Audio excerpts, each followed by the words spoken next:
Hi students. आज की इस वीडियो में मैं आपको बताऊंगा हरियाणा बोर्ड क्लास 10 अर्थशास्त्र के important MCQ question with answer. Answers भी है साथ में इस वीडियो में। चलो शुरू करते हैं। मैं हूं अजय और आप देख रहे हैं सीसीएल क्लास। लेकिन वीडियो शुरू करने से पहले आपको बता दूं कि अगर आपको जो है क्लास 10 के बाकी सब्जेक्ट की वीडियोस भी देखनी है तो डिस्क्रिप्शन में प्लेलिस्ट का लिंक है, पहला ही लिंक है डिस्क्रिप्शन में, चेकआउट कर लेना। वहाँ पे आपको सारी वीडियोस क्लास 10 की आपके सब्जेक्ट्स की मिल जाएंगी। चलो अब शुरू करते हैं। और हाँ, अगर आपको ये सारा कुछ लिखा हुआ चाहिए ना, एमसीक्यूज वगैरह की प्रैक्टिस करनी है तो वेबसाइट बता देता हूँ। वैसे इसका भी लिंक मैं डिस्क्रिप्शन में दे दूंगा। गूगल पे सर्च कर लेना cclchapter.com।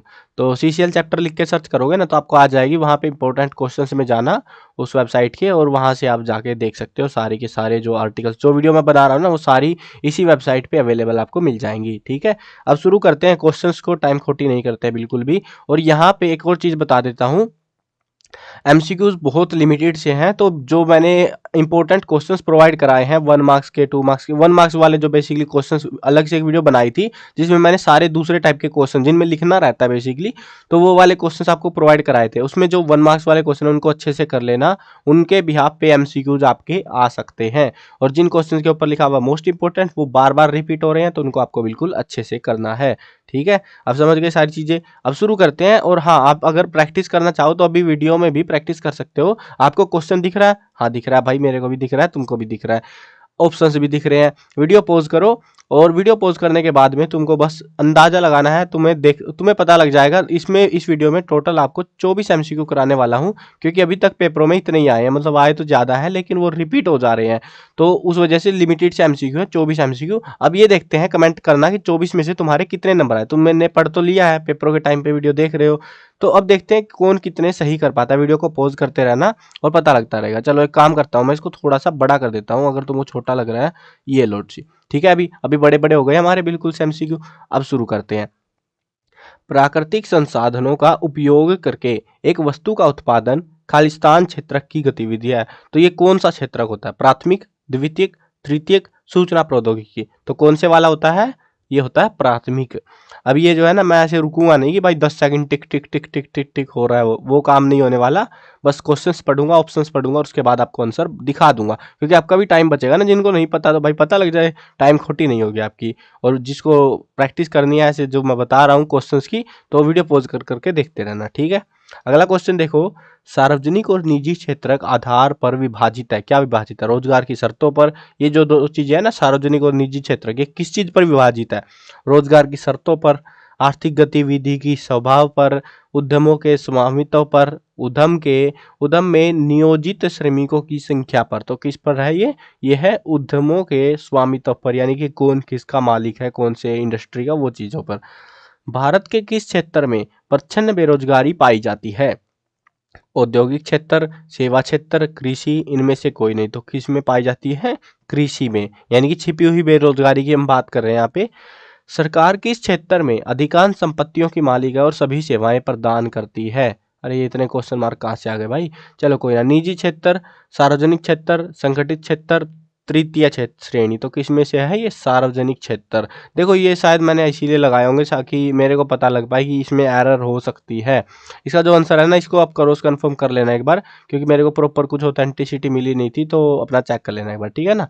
तो इसमें मेरे को भी डाउट है, तो इसलिए मैंने शायद क्वेश्चन मार्क लगाए होंगे ताकि मेरे को पता लग जाए। अब ये कुछ ज़्यादा ही लगा दिए मैंने, वो अलग बात है। इनको हटा दूंगा, आप कमेंट कर देना। जिनको एग्जैक्ट आंसर पता है कमेंट कर देना मेरे को, तो मैं इसको अपडेट कर दूंगा। अगर गलत होगा तो, और सही होगा तो भी बता देना कि भाई सही है ये आंसर, तो उसके बाद ये क्वेश्चन मार्क वगैरह हटा पाऊंगा मैं और गड़बड़ नहीं होगी।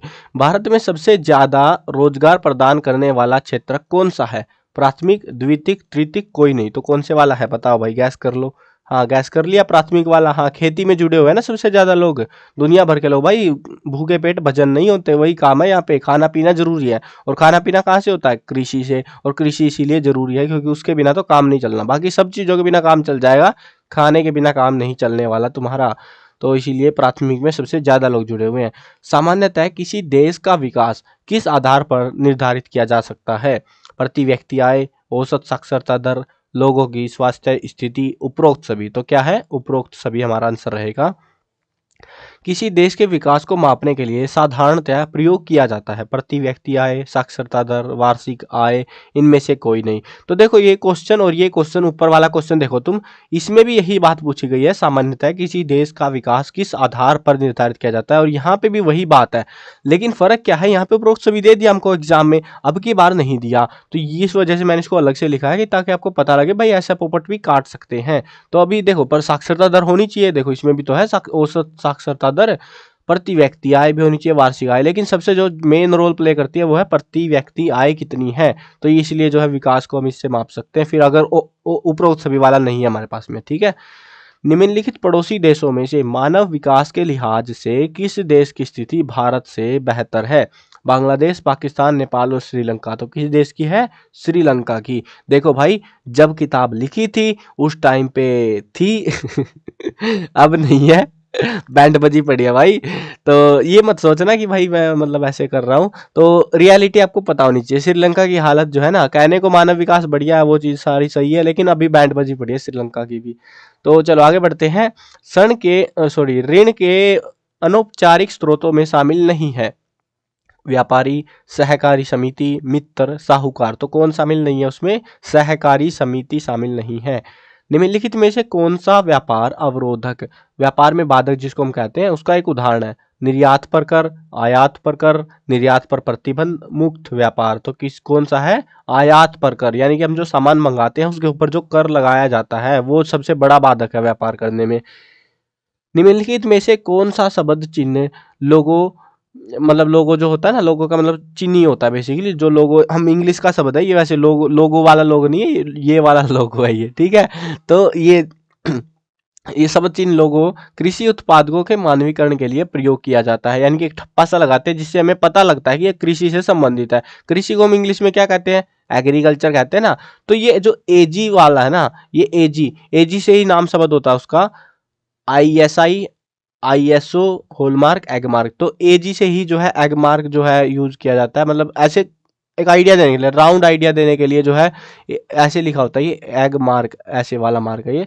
तो इंग्लिश वालों को तो पहचान में आ जाता है, लेकिन हिंदी वालों को थोड़ी दिक्कत होती है। तो इसलिए आइडिया दे रहा हूँ कि खेती को जो इंग्लिश में बोलते हैं उसी से रिलेटेड सही एग वाला शब्द आपको मिलेगा। विश्व के देशों में बहुराष्ट्रीय कंपनियों द्वारा निवेश का सबसे अधिक सामान्य मार्ग है? नए कारखानों की स्थापना, स्थानीय कंपनियों से साझेदारी करना, स्थानीय कंपनियों को खरीद लेना, स्थानीय कंपनियों पर कर लगाना। तो क्या है वो? स्थानीय कंपनियों से साझेदारी करना। देखो हर जगह खर्चा आएगा, नहीं तो साझेदारी में खर्चा कम हो जाता है। RTI जो है एक्ट, ये जो कानून है, ये कब पास किया गया? 2005, 6, 7, 8 कब पास किया गया था? ये किया गया था 2005 में। भारत का केंद्रीय बैंक है RBI, PNB, SBI, HDFC। तो किस किस को पता भाई केंद्रीय बैंक की? इसको तो मतलब नशे में भी बोल दोगे तुम, RBI वाला है, रिजर्व बैंक ऑफ इंडिया। विश्व व्यापार संगठन की स्थापना कब हुई थी? 1990, 95, 1998, 2000। तो कब हुई थी विश्व व्यापार संगठन की? 1995 में। वर्ल्ड ट्रेड ऑर्गेनाइजेशन की हम बात कर रहे हैं यहाँ पे, WTO। कई बार ये कंफ्यूज करने के लिए आपको WTO लिख देंगे कि WTO की स्थापना कब हुई थी। तो WTO भी वही है और ये भी यही है, ठीक है। विश्व व्यापार संगठन के वर्तमान में कितने देश सदस्य हैं? 119, 120, 139, 140। तो कितने हैं? 164।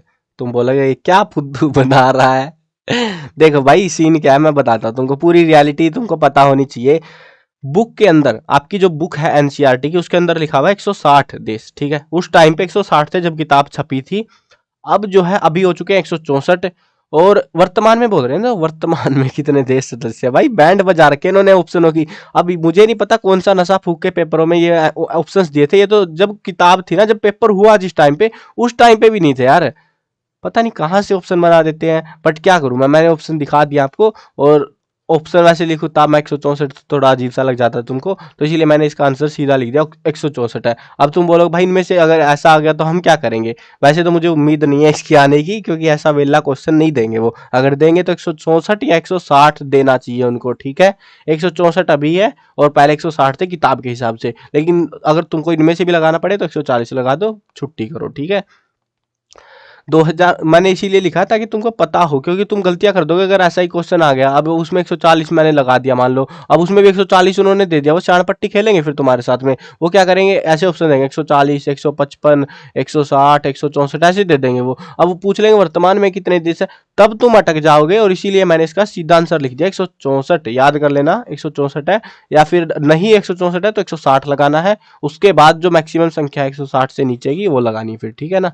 चलो आगे बढ़ते हैं। 2006 के अनुसार विश्व व्यापार संगठन के कितने देश सदस्य हैं? 100, 120, 149, 200, तो कितना है 149। ये देखो ये 2006 की बात हम कर रहे हैं। और एक मस्ती चीज बताता हूँ, 2004 में तो किताबें बनी थी एनसीईआरटी की, तो उस टाइम पे भी कितने होंगे, 140 होंगे हद करके वो भी। और वर्तमान में लिख रहे हैं भाई, बेशर्मी की हद कर रखी है इन्होंने भी। कम से कम चेक ही कर लेते क्वेश्चन क्या बना रहे हो।